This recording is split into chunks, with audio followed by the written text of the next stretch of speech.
So, hi everyone, this is Jay, your instructor for computer networks, and in this session, we are going to discuss two main protocols in the application layer, which are the email and the file transfer protocol.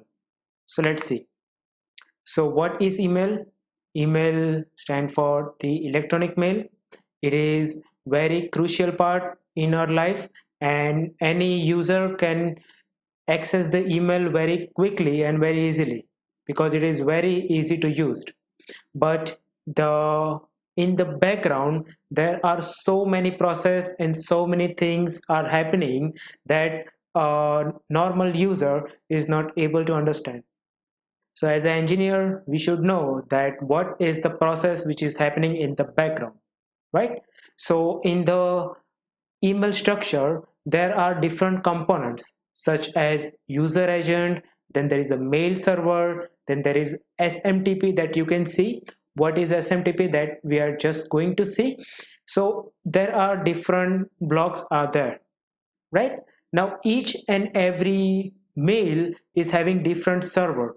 For example, if you are using Gmail, then the Gmail is having different servers. Yahoo is having different servers. If you are using the Apple, then Apple is having their own servers. Different email service providers are having their own servers, but they are working with each other so efficiently, so we are not facing any problem if you are sending mail to another server.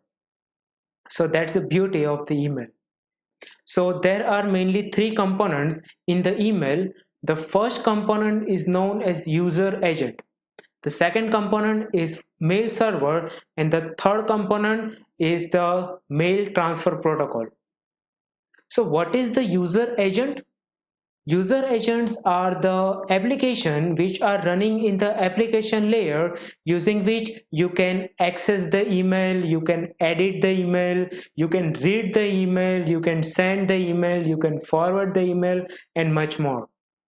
If I give you one example for the user agent, you will easily understand. The example of the user agent is the Microsoft Outlook or the iPhone mail or the Gmail that you're using in your phone. Those are the example of the user agent. So those are the application which are specifically developed for email, right? And using that email you can do this all task very quickly and very easily. So now let's see more about the email. The email, it uses the TCP connection and it uses the port number 25.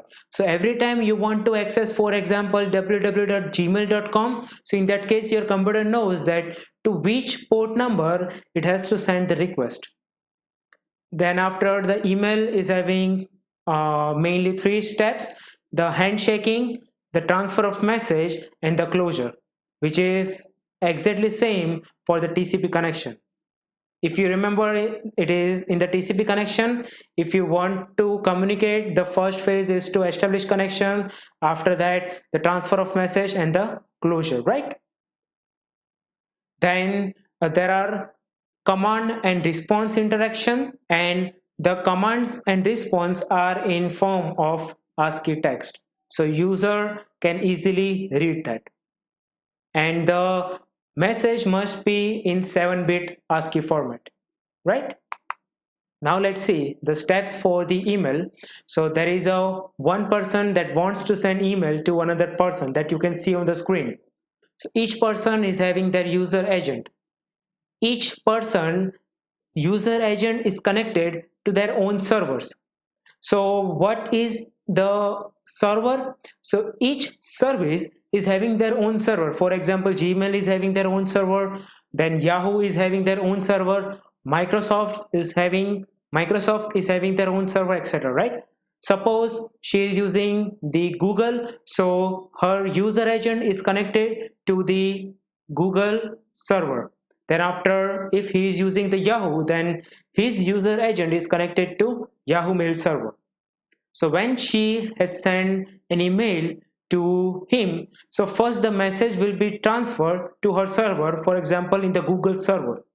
Then after, Google will see the message, it will analyze the message and Google will find that okay, this message supposed to be sent to another mail services server. So in that case, it will forward the message to the Yahoo Mail server. The message is received by the Yahoo Mail server and the message will be delivered to him. Now the message will be stored in the Yahoo Mail server unless he is not retrieving the message. So message will be stored in the service provider server unless and until the user doesn't access to that mail. But after it access the mail, the message will be read by the user. Now let's see the email format. So you can see that the email is having different sections such as to, like to whom you want to send the mail, and suppose if you're receiving them from where, then there is a subject and then there is a body. All these things is the proper basic format of the email. Now let's discuss some protocols for the email. The first is the SMTP. It means that the simple mail transfer protocol, and it is the application layer protocol. It is a connection oriented and the text based protocol. So using the SMTP, the email will be transferred from the user agent to the mail servers. It handles the exchange of the messages between the email server and the user over the TCP/IP network. It also provides the notification regarding to email. So if you have opened the gmail.com, you can see the notification that you have new mail.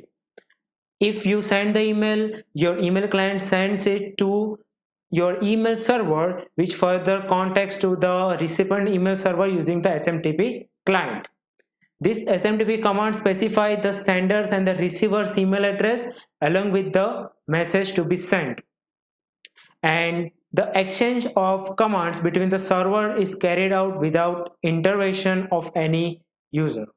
The next protocol is the IMAP, which is Internet Message Access Protocol, and using the IMAP, client can access the email.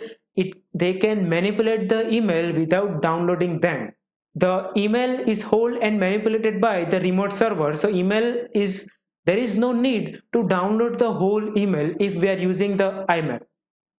It enables us to take any action such as download, we can delete without reading the mail, and it also enables to manipulate and delete remote message folders called mailboxes. IMAP enables user to search the email, so all these things can be happen and you don't need to download the whole data from the server. So that is the advantage of the IMAP. The last one is the POP, which is the post office protocol, and the POP is the application layer protocol, and it supports offline access to the messages. We have just seen that in the IMAP you can delete or read the message online, you have to not download these mails, but in the POP you can download the whole data, right? So after downloading you can easily access them offline. It does not allow different facilities such as deleting and editing message on the server, and it is not suitable for accessing non-mail data. So this is it for the email. Now we are going to see the next protocol, which is known as the file transfer protocol.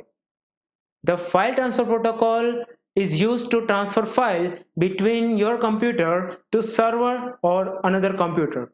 Again, it uses the TCP connection, and it uses two TCP connections. One connection is for control connection and another is for data. So using the control connection, your computer can send different control message, for example what you want to access, or if you want to access some restricted data, in that case you can log in and you can enter the password, and after entering the password over the control connection, the data will be provided by the server. So what is exactly control connection? For sending different information such as user identification, password, command to change remote dictionary, if you want to retrieve store file, all these things can be done using the control connection. And for the control connection, the port number is fixed, which is 21. What is data connection? Once the control connection is established, and once the message is sent over the control connection, the data will be transferred over the data connections. So using the data connection, we can actually send or receive file, and the port number is 20. Now let's see more about the FTP. So when you want to access any file on the server, your computer creates the FTP session, the control connection is established, data connection is established, and after the control and data connection is established, some information is exchanged over the control connection. After that, the data will be transferred.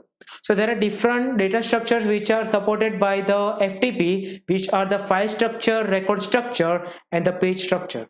File structure, it means that there is no internal structure, or file is considered to be continuous sequence of data byte, right? What is a record structure? So in a record structure, the file is made up of sequential record, and page structure is file made up of independent indexed pages.